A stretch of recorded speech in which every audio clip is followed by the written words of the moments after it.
안녕하십니까. 고려대 경대 이만우입니다. ESG 경영의 현재와 미래 2부를 계속하겠습니다. 1부에 이어서 2부에는 ESG 경영의 과제와 이 계량적 측정을 어떻게 할 건가, 그에 이어서 매진말로 마무리 짓겠습니다. 4장에서는 ESG 경영의 과제를 주로 설명할 텐데요.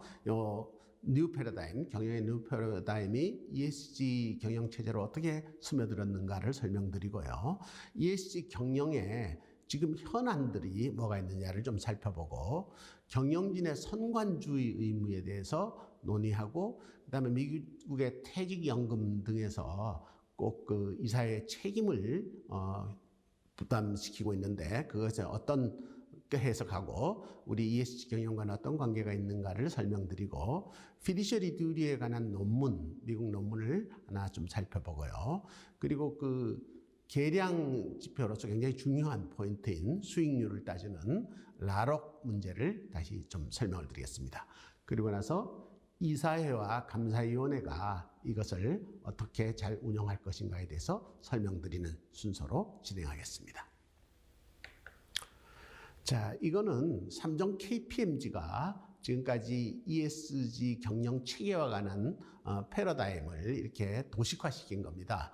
우선 기업의 가치를 높이는 어떤 새로운 패러다임은 재무적 관점과 비재무적 관점으로 이렇게 나누고요. 재무적 관점에서는 재무적 성과를 창출해야 되겠고, 비재무적 면에서의 성과 창출도 중요합니다. 그래서 재무적 성과는 결국 재무제표로 다 직결되고 그것이 공시되는 것이고요. 지금 이제 비재무적 성과를 지속가능 경영 보고서에다 담는 것, 이것이 종합적으로 지금 새로운 경영의 패러다임이 되겠습니다. 그런데 이 비재무적 성과도 좀 측정을 해야만이 이걸 성과를 평가할 수 있거든요. 피터 드러커는 측정할 수 없으면은 관리할 수 없다, 이렇게 아주 강하게 얘기하고 있는데, 그래서 이 비재무적 성과를 어떻게 계량할 건가, 이것도 중요한 과제입니다. 그걸 제가 4부에서 좀 다시 말씀드리기로 하고요. 자, ESG 경영의 체계의 프레임을 보면은 맨 위에 그 비전과 타겟, 목표가 제시되고요. 그 목표 하에서 전략을, 스트래티지를 마련하고, 그리고 그 전략을 좀 이제 추진하기 위한 매니지먼트 인프라 구축에 문제가 있고, 그리고 그 다음에 그 모든 단계를 스테이크홀더, 이해관계자, 과거에는 이제 주주를 강조했는데, 이 주주뿐만 아니라 소비자나 뭐 지역사회 모두한 스테이크홀더 전체의 커뮤니케이션을 밝혔습니다. 그래서 ESG 기반이 전략이 이렇게 탑다운으로 이행되고, 그러면은 기업 가치는 바텀업으로 이렇게 올라가는 이 ESG 경영 체계가 되겠습니다. 그래서 우선 기업의 목표를, 존재의 목표를 좀 정확히 설정해야 되고요. 목표 달성을 위한 ESG 전략 방향을 수립하고 추진해야 된다. 그다음 전략 실천에 위한 그 매니지먼트 인프라를 구축하고, 이걸 대내외적으로 커뮤니케이션을 통해서 어떤 공감을 얻어 확산시켜가는 것, 이것이 ESG 경영의 체계가 되겠습니다. 그래서 이 ESG 경영의 과제를 이것도 KPMG가 6개를 이렇게 들었는데, 뭐 굉장히 핵심적 과제입니다. 첫 번째는 이제 친환경 포트폴리오를 구축해야 된다. 사업 포트폴리오를 다양하게 있으면은 이제 방향을 이제 친환경으로 이렇게 좀 리모델링을 하는 것이 필요하겠죠. 그러다 보면은 친환경 소재 기술 이런 것도 중요할 텐데, 그걸 우리가 지금 개발하기 좀 어려운 단계라 그러면 M&A를 적극 추진해서 이것을 소화시켜야 된다. 그 다음에 디지털 테크를 사용해서 그 ESG 사업 모델을 개발하고 추진하는 그런 것이 필요하겠습니다.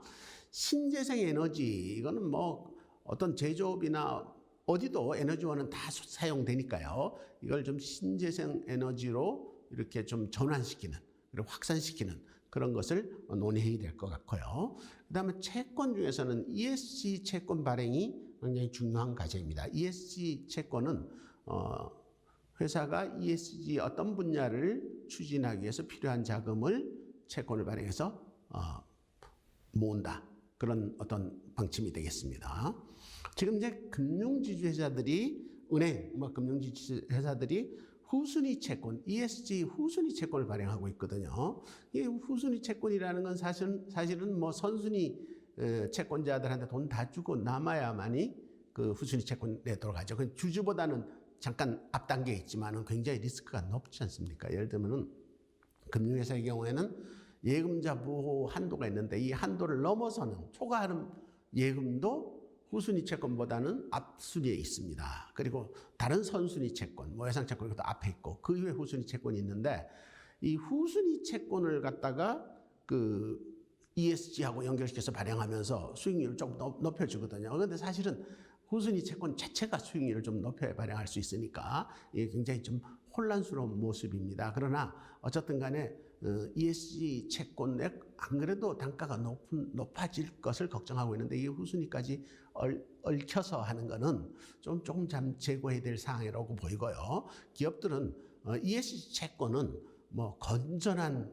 어떤 기금들이요, 아니면 뭐 사학재단 이런 데를 타겟으로 해서 어떤 기업의 사회 공헌을 같이 확산하는 그런 차원으로 발행하는 것을 검토해야 된다고 봅니다.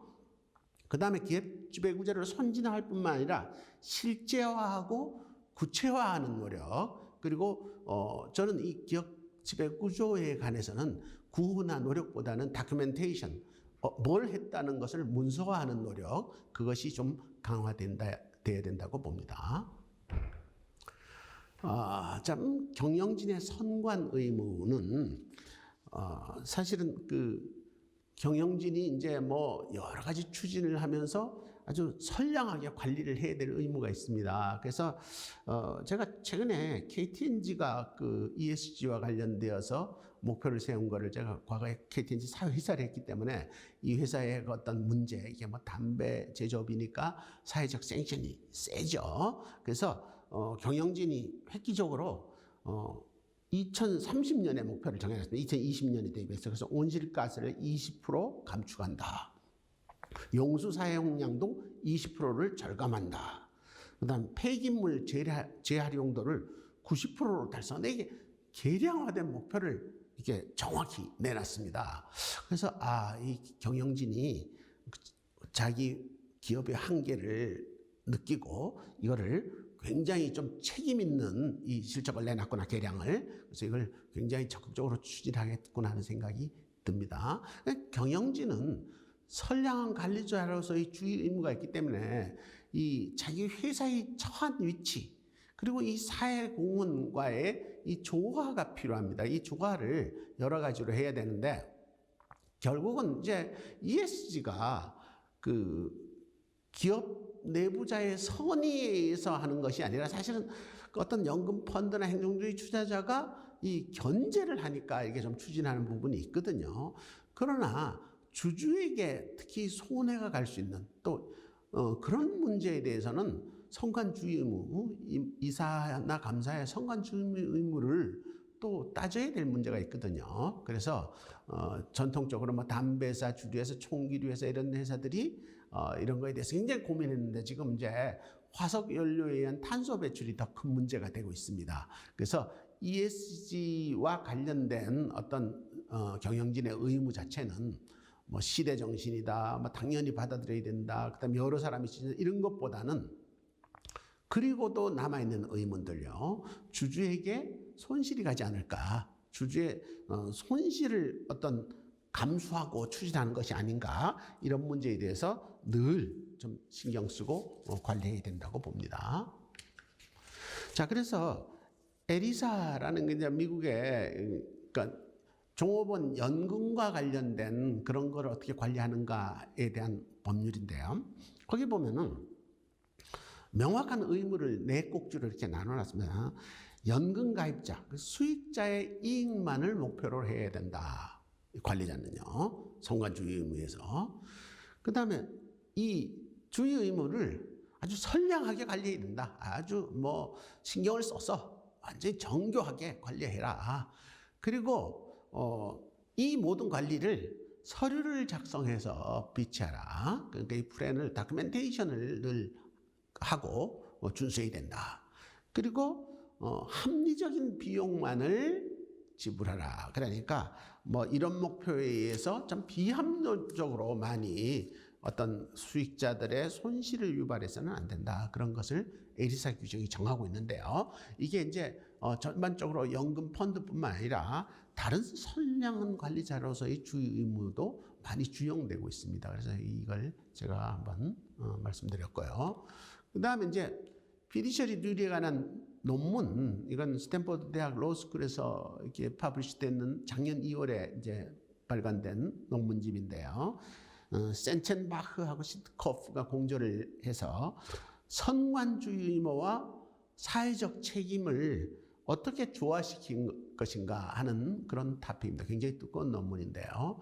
그래서 ESG 투자의 원래 동기는 투자 수익보다는 도덕적 윤리적 이타심이었다. 그건 뭐 인정한다. 그러나 주의 의무와 관련된 법률에 의하면은 수탁자는 sole interest, 그러니까 자기한테 위임한 사람의 이익을 위해서, 그 이익만을 위해서 경영해야 된다, 관리해야 된다. 그러니까 그걸 예외로 인정할 여지가 없음을 이렇게 선언하고 있거든요. 그래서 ESG 투자가 그래도 수용될 수 있다라는 거는 리스크 어저스티드 리턴을 개선할 가능성에 대해서 뭐 많이 따져야 된다. 예를 들면 담배사 같은 경우는 담배 소송을 당할 테니까 소송을 당해서 물어줄 돈을 미래의 캐시플로우를 반영하고 나면은 그거를 빼고 나면은 레이트 오브 리턴이 담배사 투자 안 하는 게 더 낫다. 뭐 이게 연기금들이 그런 결론을 내는, 그 다음에 담배 회사가 뭐 예를 들어서 뭐 니코틴을 더 강화하는 뭘 할 땐 소송당할 코스트를 꼭 반영하게끔 이렇게 해서 그 어떤 레이트 오브 리턴을 리스크를 어떻게 어저스트 하느냐 그런 문제를 따져봐야 한다 이렇게 보입니다. 예를 들어서 지위와 관련된 지배구조 부분과 관련돼서는 예를 들면 무슨 지배구조를 취약하게 해서 뭐 부정이 발생했고 이렇게 된다면은 주주의 그 배임 문제가 제기되겠죠. 그리고 또 뭐 파산 위험도 높아지겠죠. 그러니까 투자를 할까 말까 할 때 지배구조가 너무 나쁘면은 전 파산 위험이 높아진다. 그렇게 해서 투자 안 할 수도 있겠거든요. 그래서 어떤 간에 선량한 관리자의 주의 의무, 이것을 굉장히 많이 고려해야 된다. 이런 게 이 논문의 주요 주제입니다. 자, 그래서 라록, 리스크 어저스티드 레이트 오브 캐피탈, 레이트 오브 캐피탈, 레이트 오브 리턴하고 똑같은 개념입니다. 그 이거를 라록을 이렇게 반영해야 되는데요. 그러니까 예를 들면은 수익률이 같다면은 안전자산 투자가 위험자산 투자보다 우수하다. 그게 뭐 라록에 의하면 위험자산은 디스카운트 레이트이기 때문에 더 높은 레이트 오브 리턴을 요구하거든요. 그런 기본적인 원리입니다. 그래서 ESG 차원에서 우수한 투자라도 뭐 도덕적 윤리적 정당성이 있고 그 이익이 이게 스프레드 된다, 여러 사람이 향유할 수 있다, 이런 뭐 점이 하나가 강조되어 있지만, 두 번째는 위험 조정 수익률을 반영하면 이 수익률이 더 높다. 그러니까 ESG 투자가 우선 우수하다 이렇게 평가할 근거가 이 라록이라는 거죠. 그래서 미국 연방대법원이 수탁자의 어떤 책임에 관한 판례를 여러 가지 하고 있는데, 수익자의 재무적 이익 이외의 목표를 두면은 그 충실의 의무가 위배된다는 판례를 계속 내고 있습니다. 그 다음에 그 라록을 유리하다고 입증하는 거가 이제 선량한 관리자의 주의 의무를 입증하는 아주 퇴로다. 타이브레이크가 있으면, 그러니까 두 개가 똑같아 그러면은 어떻게 할 거냐? 그거는 그래도 ESG 점수가 높은 거를 택할 수 있다. 타이브레이크일 때는 ESG가 높은 거를 택할 수 있다, 이런 겁니다. 그래서 이제 여러 케이스가 있는데, 이 캘리포니아 연금 펀드가 그 담배사 주식을 그 처분했습니다. 처분하는 근거가 뭐냐면은, 이 뭐 배당도 많이 주고 하지만은 라록을 근거로 했는데요. 이 담배가 소송을 당해가지고 손해볼 현금 흐름을 따지면은 그 수익률을 따지면 우리가 수용할 수 없다. 그렇게 해서 주식을 다 처분했거든요. 이 캘리포니아 연금 펀드가. 그런데 얼마 안 가서 이렇게 다시 계산해 보니까 30억 달러나 손실이 발생했다. 그리고 이게 책임이 어떻게 되느냐, 이게 논란이 됐었죠. 자, 이사회와 감사위원회의 과제, 요거는 뭐 앞에 4개는 이사회가 주목할 거고, 그다음에 감사위원회가 주목할 거고, 공동적인 사항 뭐 이런 것을 쭉 나눠서 제가 설명을 하고 있습니다. 우선 ESG 이슈를 도출해서 이걸 이제 목표와 우선순위를 명확하게 하는데, 이게 경영진과 같이 이사회가 여기에 참여해서 이 목표 설정에 참여해야 된다. 그리고 전사적으로 참여하기 위해서는 지속적인 교육 훈련을 해야 되는데, 이사회의 교육도 필요하고요. 전 직원들의 교육 훈련을 계속 감시해야 된다. 감독해야 되고 추진해야 된다. 그다음에 ESG 공시에 충실한 이행이 필요하고요. 이 지나친 홍보 위주는 경계해야 된다.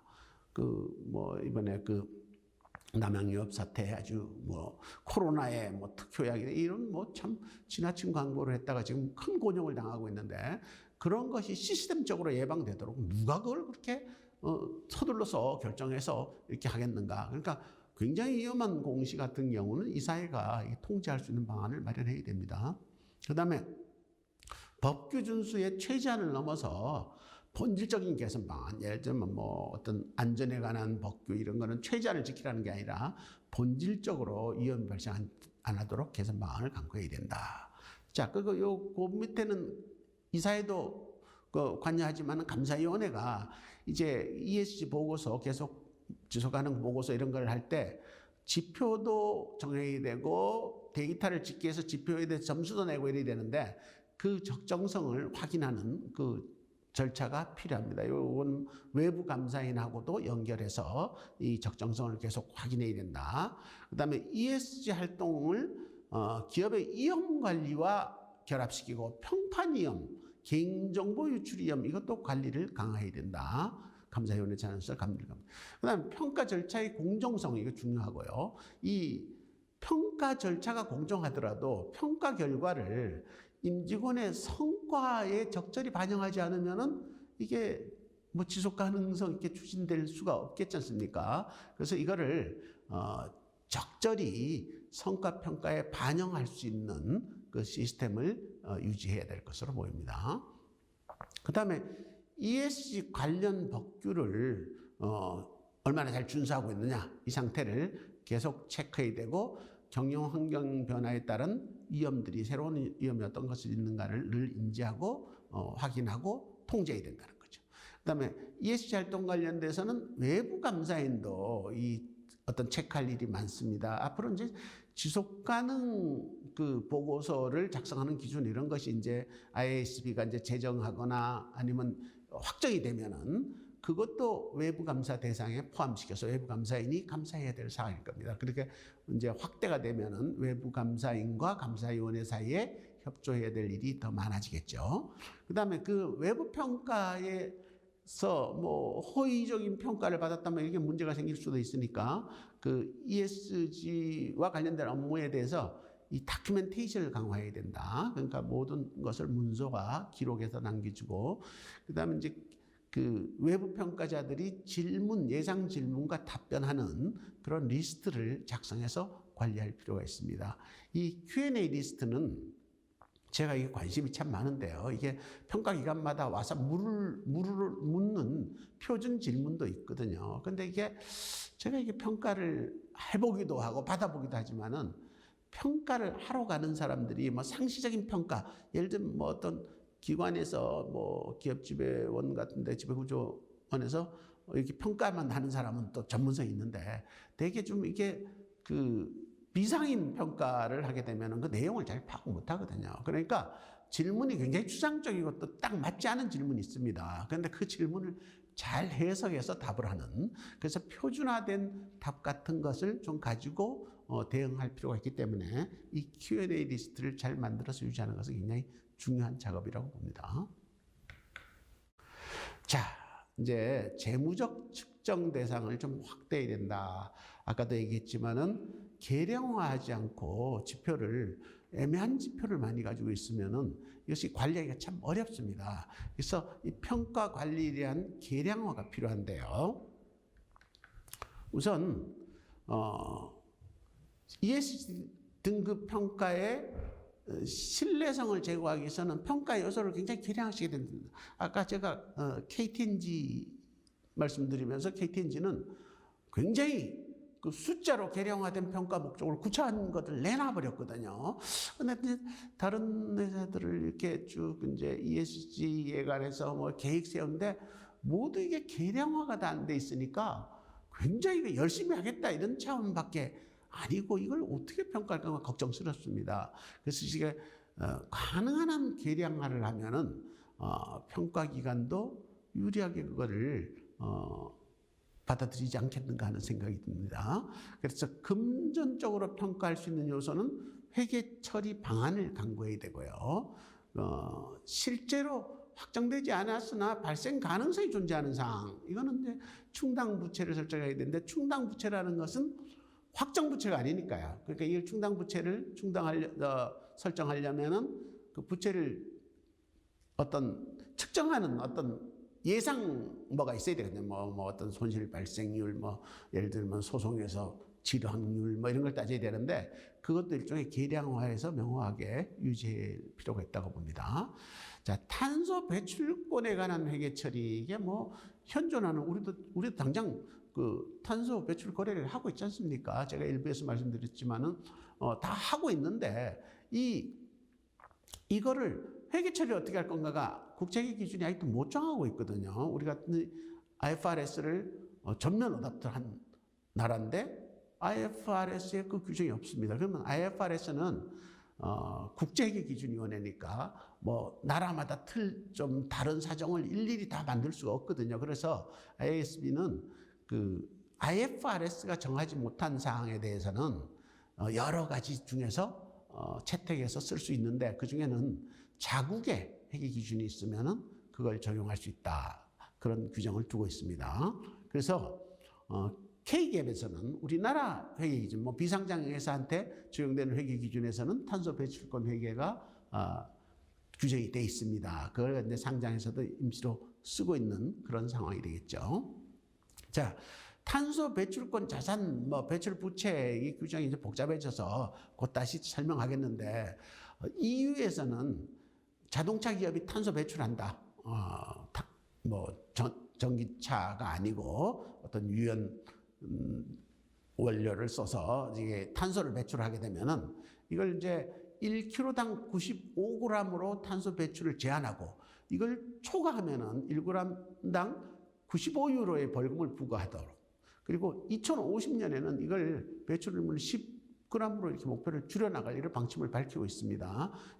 키로당 95g이 제한돼 있고 넘어가는 거는 g당 95유로 이렇게 돼 있지 않습니까? 그 참 재밌지 않습니까? 95로 이렇게 제한하는 거는 100은 안 넘기되 그래도 99는 너무 임의적인 것 같고 그래서 95를 이렇게 숫자를 맞춘 걸로 보입니다. 두 개 다. 그러나 이 금액이 엄청납니다. 이러다 보니까 아예 처음에 생산하는 순간에 이걸 못 맞추면 계속 못 맞출 거다. 만약에 또 연령이 오래되면 오래될수록 이 배출이 더 늘어날 수도 있거든요. 그러니까 그럴 때는 차를 구입하는 회사나 판매하는 회사는 이 벌금에 대한 어떤 충당 부채를 설정할 그럴 필요가 있겠습니다. 그래서 아마도 탄소 배출 회계를 IASB가 좀 제정하는 단계에서 충당 부채가 상당히 많이 등장할 것으로 보입니다. 자, 그래서 탄소 배출권 문제 제가 조금 전에 배출권과 배출 의무를 따지면서 우리가 2014년에 환경부가 온실가스 배출 거래소로 한국거래소를 지정을 했습니다. 그래서 한국거래소의 홈페이지에 보면은 이 배출권을 거래하는 내용이 나와 있습니다. 그 홈페이지에서 저걸 따왔는데요. 기본적으로 배출 허용량을 여기 지금 정하고 있습니다. 그래서 우리가 2050년에는 탄소 중립이 된다는 거죠. 그때 탄소 중립이 되는 거는 사실은 배출 허용량이 하나도 없는 거죠. 없으니까 배출하면은 무조건 이제 부채가 생기는 거죠.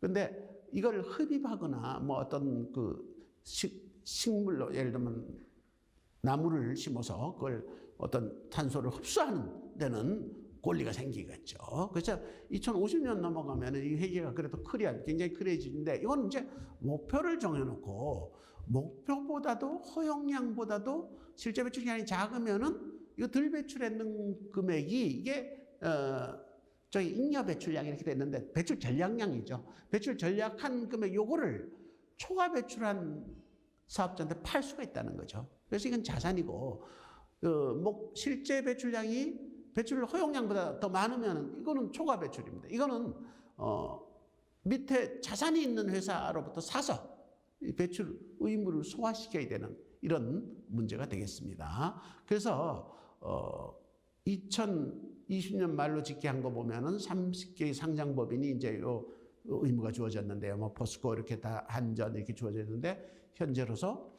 자산은 5,237억 원이고 부채는 7,092억 원 이렇게 집계가 돼 있습니다. 자, 그래서 어떤 그 자산을 받은 쪽이에요. 그러니까 뭐 전략을 많이 해가지고 여기는 아예 배출권 자산입니다.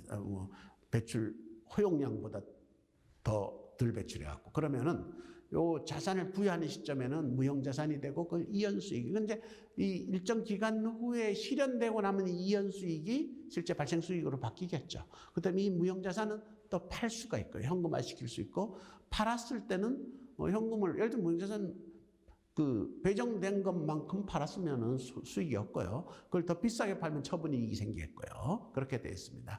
그래서 처분 시에는 그 밑에 조금 밑에 이연수익이 영업수익으로 바뀌는 거하고 그 현금을 무형자산을 처분해서 처분이익이 생길 수 있고 뭐 처분 손실도 생길 수가 있겠죠. 그래서 기말 시점에는 그 이연수익을 평가해서 영업수익으로 대체할 금액을 정합니다. 이 이연수익은 일단 뭐 최초에 보면은 좀 부채적 성격입니다. 그러니까 미래에 수익으로 바뀔 수익이 되기 위해서 임시로 부채를 잡아놓는 계정이 되겠습니다. 이연부채입니다. 자, 그래서 충당 부채를 설정해야 되는 데가 또 있거든요. 이거는 배출량이 너무 많아서 그러면은 충당 부채를 설정하고 그 금액만큼 탄소 배출권을 사서 그 충당 부채를 사서 처리해야 될 손실은 매출 원가에다 반영을 해야 됩니다. 매출 원가에 반영을 해야 된다. 그리고 또 충당 부채 처분 손실이 무형자산 때 발생했을 때를 예를 들어서 그 예시가 되어 있습니다. 이거는 뭐 계정을 이런 걸 쓴다는 정도로 제가 지금 열거를 했습니다. 그 다음에 ESG 관련된 종합적인 회계 세제 이슈. 이거는 아직도 확정된 것이 아닙니다. 제가 이 비재무적 요소를 계량화해가지고 어떤 평가하는데 도움이 되게 하기 위해서 어떤 방식이 있겠는가를 한번 생각을 해봤습니다. 그래서 제가 구상한 것은 대조계정인데요. 이 대조계정은 우리가 대표적으로 쓸 수 있는 것은 우리가 바드럼을 갖고 있다가 다른 사람에게 배서 양도를 하게 되면은 그 어음이 부도가 나면은 저희가 소굴 당해서 물어줄 의무가 있죠. 그래서 그걸 어음 배서 의무라고 부채로 잡고 그러면 이걸 물어주고 나면은 또 전 단계 발행한 사람이나 아니면 자기가 배서 양도 받았으면 전 양도자한테 청구할 권리가 있죠. 소구권이. 그건 이제 어음 배서 의무 대충 그래서 자산으로 잡지 않습니까? 그래서 이게 안정적으로 이제 나중에 정리가 되면은 반대로 이렇게 취소해서 분개가 되는데 사실은 어음 배서 의무는 어느 날 부도가 나버린다고. 발행자가 부도가 나면은 어쨌든 간에 뭐 배서 부도 금액을 물어줘야 될 것 같아. 그러면 이 배서 의무가 100% 확정되죠. 근데 이게 채권으로 확정 채권이 되는데 그래서 대손이 발생할 텐데 이 확정 채권은.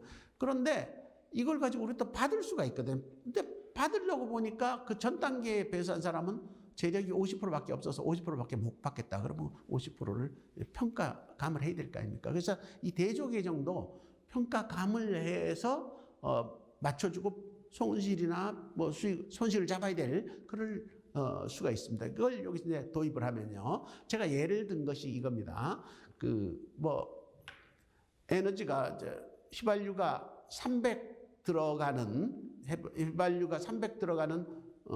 경우, 그런 회사의 경우, 이 뭐 포스코 예를 들면 포스코가 이제 그 석유 원료를 LNG로 대체한다는, 그럼 LNG로 대체하면은 탄소가 굉장히 저감이 된답니다. 저감이 되니까 예를 들어서 원유로 사용하면은 300밖에 안 드는데 LNG로 600을 사와야 된다. 600을 돈을 줘야 된다. 그러면은 어쨌든 간에 에너지 비용이 600 발생하고 현금이 600 나갈 거 아닙니까? 그런데 사실은 300 더 준 거는 탄소 저감을 위해서 했거든요. 그래서 에너지 비용 중에서 300은 어떤 ESG 자산이 될 거다. 일종의 자산, 자기가 그걸 갖다가 나중에 이제 탄소 배출권으로 환산이 되든지 아니면 뭐 배출 의무가 줄어들든지 뭐 이렇게 되겠죠.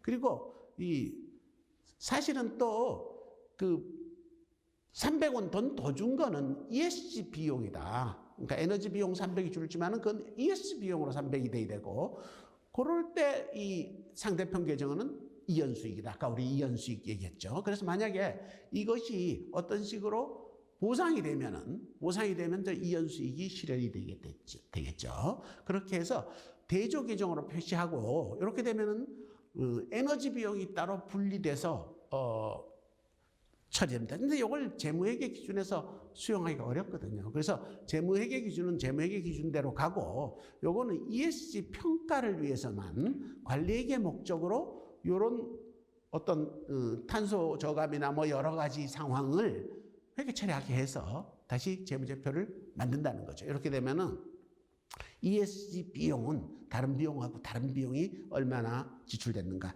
ESG 비용으로 안 보면은 이건 이 회사의 수익성은 어떻게 하겠는가. 그다음에 ESG 자산 부채도 어떻게 재무 상태에서 표시되어야 되겠는가. 뭐 이런 거를 만들면은 지금 계량의 문제를 상당히 해결할 가능성이 있습니다. 그래서 저는 이 부분이 굉장히 앞으로 중요한 부분이 되겠습니다. 그래서 사실은 재무회계는 재무회계에서 좀 더 재무회계 목적이 있고요. 또 그다음에 검증 가능성도 좀 더 있어야 되고, 측정에 관해서는 객관성, 공정성도 필요하겠죠. 근데 이 관리 목적은 관리에서는 어떻든 간에 우리가 관리하려고 하는 목표를 정해갖고 그 목표에 부합하게끔 계산할 수 있거든요. 계량할 수. 이거는 완전히 평가 목적의 재무제표를 이런 식으로 대조 계정을 활용해서 좀 할 수 있겠다.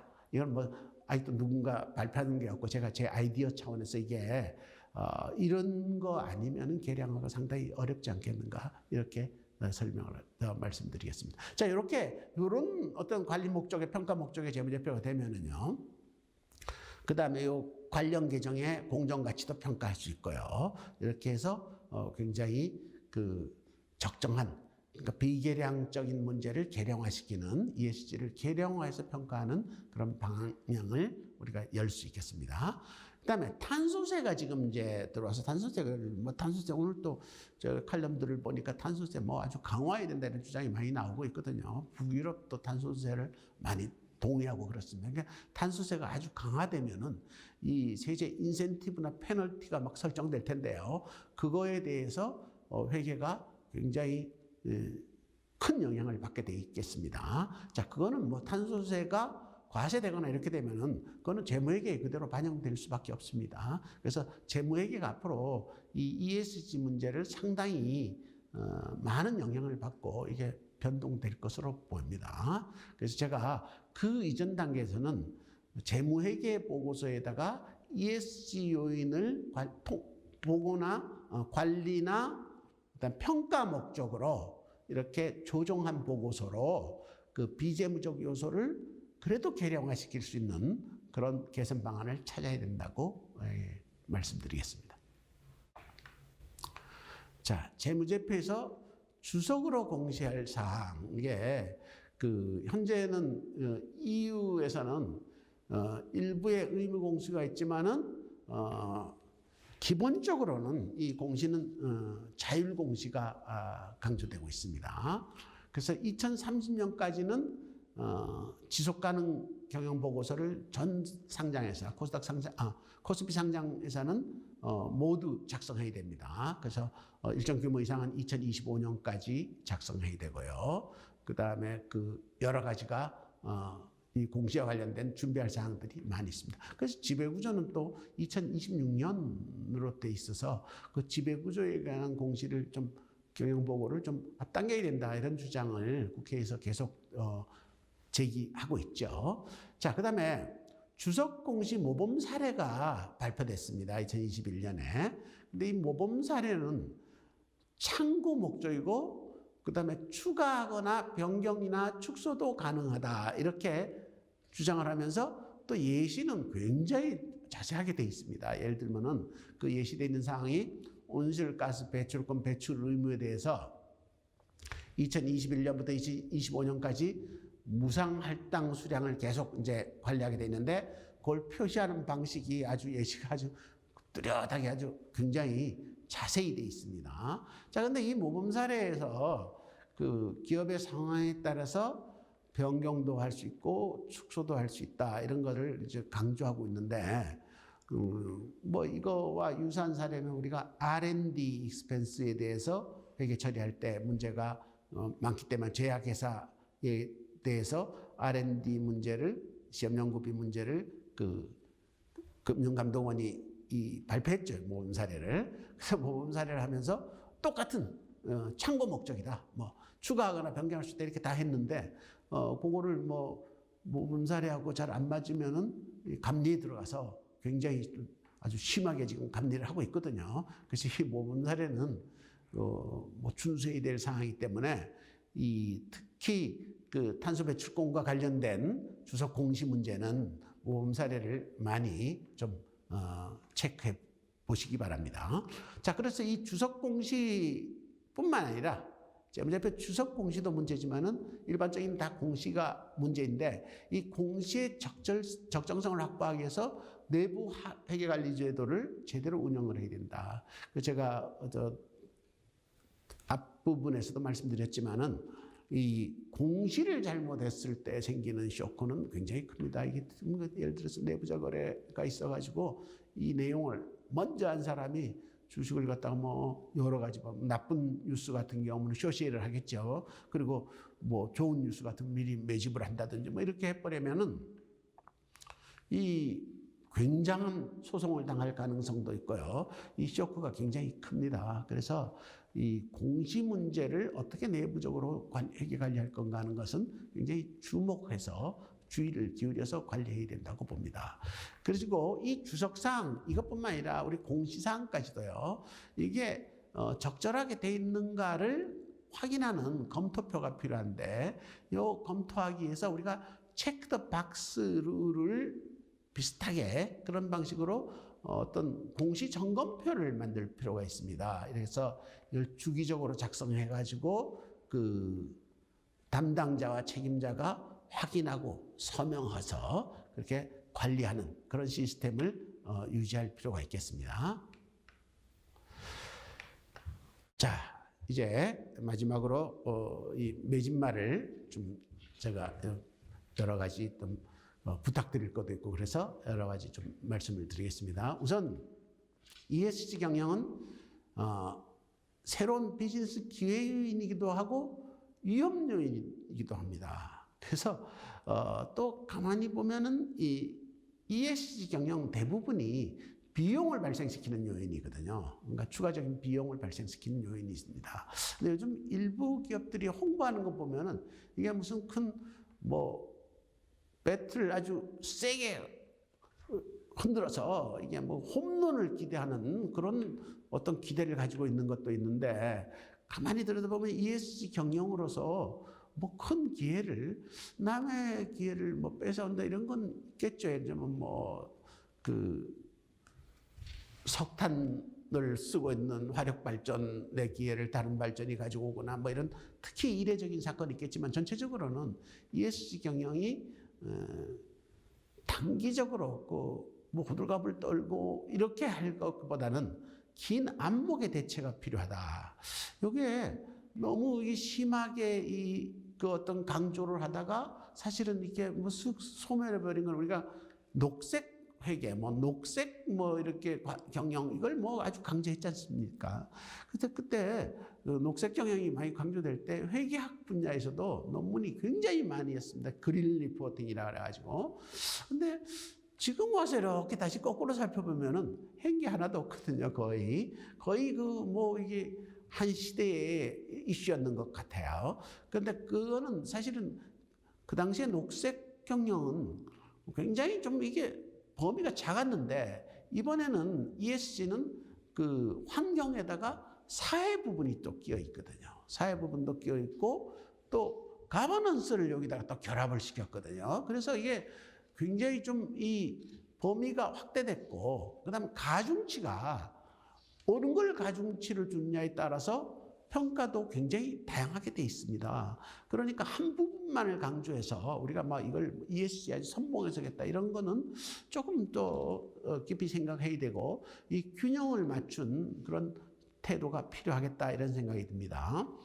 프랑스의 다농을 이끌면서 이 ESG는 자기가 선봉에 섰다 이렇게 한 엠마누엘 파베르 이 사람이 그 주주 우선주의를 아주 강조하던 학자가 있습니다. 미국의 재무학자인데 이분의 무슨 동상을 이렇게 치우는 운동도 나서고 뭐 이렇게 해서 굉장히 아주 심하게 ESG에 선봉에 섰는데요. 최근에 CEO직에서 물러났습니다. 그 이유는 이 단홍이 이 ESG는 열심히 하고 막 선전을 했는데 실적이 안 좋았거든요. 수익도 떨어지고 그것 때문에 주가가 굉장히 하락을 했거든요. 그러니까 행동주의 주주들이 수익성의 문제로 이 CEO를 현직에서 축출한 이런 사건이 발생했습니다. 그러니까 이게 ESG로 일어서지 못하고 ESG 선봉장이 뭐 ESG의 부작용 때문에 이게 자기 지위가 이렇게 나빠지는 이런 상황이 됐죠. 지금 이제 미국에서 펀드 중에서 ESG를 아주 강조하는 펀드가 있는데 그 펀드가 어느 거 뭐 굉장히 강조를 하는데 이번에 이제 그 인도네시아의 팜유 같은 거에서 보면은 그러다 보니까 그 어디 팜유를 만드는 회사에 이 어떤 목재 이게 커트해서 계속 이게 제공하던 그 회사에 또 주식을 많이 가지고 있어서 모순스럽다 이런 지적도 받고 이렇게 돼 있습니다. 그래서 이 ESG가 구성 항목이 다양하다 보니까 이 어떤 거를 총합적으로 너무 강조하다 보면은 어떤 부분적으로 굉장히 아주 취약한 부분이 있는 그런 문제가 되겠습니다. 이 테슬라 뭐 요즘 이제 테슬라가 며칠 사이에 비트코인으로 결제하려다가 결제를 안 해주는 사건 때문에 아주 비난의 대상이 되고 있죠. 주가는 지금 많이 떨어지고 있고 뭐 또 다시 회복은 하겠지만은 테슬라가 2021년 1분기에 영업이익이 5억 9,400만 달러인데요. 순이익은 뭐 4억 3,800만 달러 이렇게 얻었다고 지금 1분기 실적을 발표했는데 뭐 전년 동기에 비해서 상승률이 순이익 경우는 2,637% 이렇게 상승.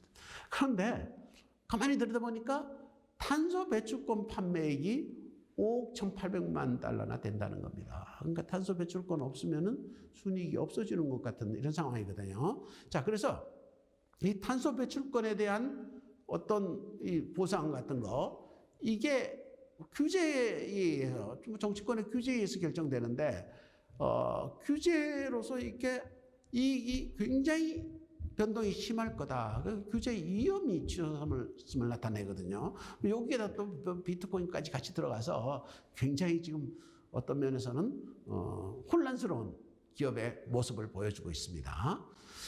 자, 우리 경영관리 사이클을 보면은 경영관리 사이클은 우리가 프렌드 C 그러지 않습니까? 그러니까 계획하고 집행하고 그 다음에 평가해서 피드백하라. 이렇게 프렌드 C가 기본적인 경영 사이클인데요. 우리 성장연대에서는 우리 창업주들이 두에 집중한 것은 사실입니다. 제가 그 87년, 8년에 이제 교수 시작하면서 그 당시에는 그 기업 하시는 분들이 이게 교수들 가끔 이렇게 만나서 이렇게 자문도 구하고 여러 가지 했는데 저녁 식사도 하고 그랬는데 보면은 뭐 공장 갔다 와서 이렇게 군화 비슷한 거를 신고 오시기도 하고 그리고 뭐 그런데도 막 밤 늦게까지 술도 먹고 이랬는데 저 내일 아침에 또 어떻게 일어나서 출근하냐 그러니까 또 새벽부터 출근했다 그럽니다. 그래서 저는 그 당시에 우리나라 기업가들을 만났을 때의 그 기분은 이분들은 두두두 하는구나. 계속 노력하는 분들이구나. 이런 생각을 했었습니다. 자, 그런데 프렌이 좀 부족한 이런 상태였는데요. 이거에 대해서 우리가 좀 계획도 하고 평가도 해야 되겠구나 하는 생각을 하게 만든 것이 1997년 외환위기죠. 외환위기가 이제 발발하니까 부채를 과거에는 뭐 은행 가서 인사하고 이렇게 부채를 많이 조달하면 그게 성장이었는데 이게 부채도 문제가 있고 여러 가지 문제가 발생했습니다. 그래서 프렌의 중요성을 했는데요. 사실은 이 개발연대에서 가장 큰 문제는 이게 너무너무 실천하고 다른 걸 덜 생각하다 보니까 환경오염도 생겼고요. 그 다음에 사회 문제도 많이 생겼죠. 그러니까 무슨 기본적으로 사고 같은 것도 많이 생기고 여러 가지 문제가 생겼지 않습니까? 그래서 이제 E와 S를 강조하자는 것은 우리 관리 사이클 중에서 프렌의 사이클을 좀 더 보충하자 이런 차원으로 해석할 수 있겠습니다. 그래서 ES는 프렌을 보완하는 거고 G는 이 평가를 하려고 그러면은 그 집행한 사람이 자기가 그냥 자의적으로 평가해서는 제대로 된 평가가 되지 않거든요. 그러니까 사회이사나 이렇게 제3의 독립적인 주체가 좀 평가를 하고 해서 다시 프렌에 반영하는. 그래서 이 프렌드 C를 회복시키는 것이 저는 ESG 경영이라고 봅니다. 그래서 E와 S는 프렌의 단계부터 좀 하고 뭐 평가도 해야 되겠지만은 G가 C 기능, 평가하고 피드백하는 기능을 아주 강화시켜주는 이게 기본적으로 ENG 경영의 방향입니다. 그래서 또 우리나라는 특히 이제 지금 IMF 외환위기도 겪었고 여러 가지 이제 제2세, 3세 경영으로 이렇게 넘어가고 이런 상황이기 때문에 아주 ESG에 대해서 아주 주목할 이걸 갖다 많이 받아들일 어떤 그런 환경적 요인은 아주 충분히 갖춰졌다고 봅니다. 그러나 ESG로 이제 뭐 홈런 치겠다 이거보다도 ESG는 좀 제가 아까 말씀드렸지만 좀 배틀 아주 짧게 잡고 단타를 아주 최선을 다해서 노력하는 그런 자세로 ESG의 한 개의 목표 여러 가지 구성 요소를 충족해 나가야겠다 이렇게 보이는데요. 전통적인 기업의 성장 동력 이거를 잊어서는 안 됩니다. 우리가 기업이 성장하려면 R&D에 아주 더 주목해야 된다. 이 반도체, 지금 반도체는 뭐 R&D 싸움이니까요. 반도체 R&D에 굉장히 더 투자하겠다고 지금 이제 정부도 나서고 기업들이 이제 적극적으로 나서고 있지 않습니까? R&D가 중요하고요. 그 다음에 이노베이션도 중요합니다. 이노베이션 혁신인데, 자, 우리나라에서 가장 부족한 혁신은 저는 젊은 사람의 창의력이 들어가야 될 부분이 아직도 굉장히 취약하다는 거죠. 지금 이 노조가 너무 강성으로 임금도 좀 고임금을 계속 강요하고 이러다 보니까 이 신입사원 채용에서 굉장히 좀 빡빡하게 기업들이 운영할 수밖에 없어서 청년 실업이 참 문제입니다. 그래서 어떤 이노베이션의 주체가 되는 청년들이 기업에서 입지를 많이 잃었죠. 청년 실업이 참 문제가 되죠. 그래서 어떤 면에서는 이게 청년들이 더 많이 아는 부분을 기성세대가 중심으로 결정하는 것이 많습니다. 저는 암호화폐도 기본적으로 그렇다고 보는데요. 저는 사실 블록체인 잘 이해 못하겠거든요. 그래서 제가 칼럼을 많이 쓰고 있지만은 암호화폐에 대해서는 제가 써본 일이 없습니다. 제가 모르겠습니다. 왜냐하면 이 컴퓨터나 이런 거는 제 조교보다 제가 못하니까요, 기본적으로. 그런데 이 암호화폐에 관해서는 우리나라 정부의 책임이 참 큽니다. 이건 꼭 지적을 하고 싶은데 이게 처음부터 소득이 생기는 사람들한테 과세를 했어야 되죠. 일단 미국은 암호화폐에서 얻은 이익은 뭐 볼 거 없이 과세 대상입니다. 미국의 소득세법은 기본적으로 포괄주의니까요. 그 소득이 생기면 다 과세 대상이거든요. 대상이니까 미국은 1040에 당신 암호화폐 거래하느냐 질문하게 돼 있습니다. 그걸 해놓고 안 한다 그러면은 그거는 나중에 처벌 대상이죠. 한다 그러면은 그 집중 관리합니다. 너 암호화폐 하는데 왜 암호화폐 이익을 신고 안 했냐 이렇게 되거든요. 그래서 암호화폐 과세가 아예 첫 단계부터 있었는데 우리 소득세법은 법인세법을 포괄주의를 쓰고 있기 때문에 법인이 암호화폐를 해서 돈 따는 거는 당연히 법인세를 내죠. 근데 개인은 소득세법이 열거주의를 택하고 있거든요. 그런데 열거주의 안에 암호화폐 이익이 열거가 안 돼 있으니까 과세를 못한 거죠.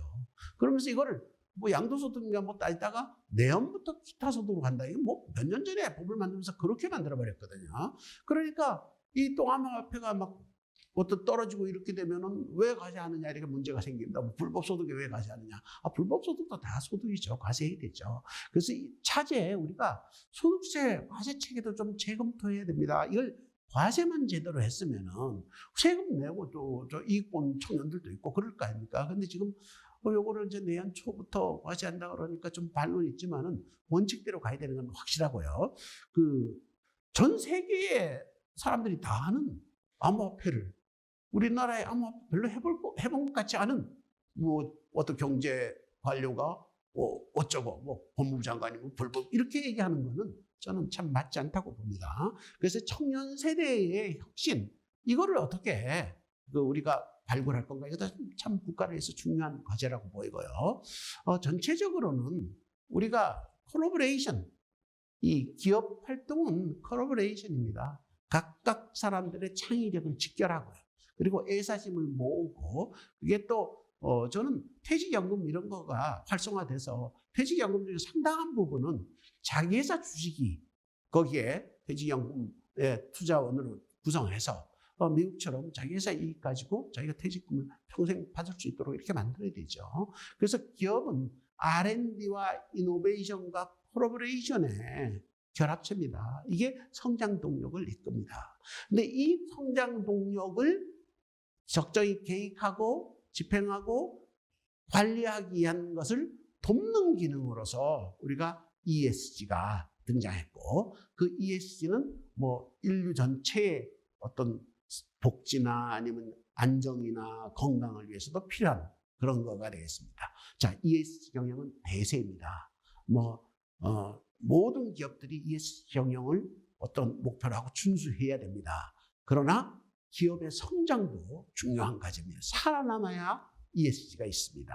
그래서 기업들이 전통적 성장 동력도 강조하고 그리고 ESG 경영에도 보다 더 신경을 써서 참 우리나라가 기업하기 좋은 나라, 기업이 청년을 다 고용하는 나라, 그래서 참 전 세계가 부러워하는 나라로 이렇게 성장하기를 기대합니다. 여러분 경청해 주셔서 감사합니다.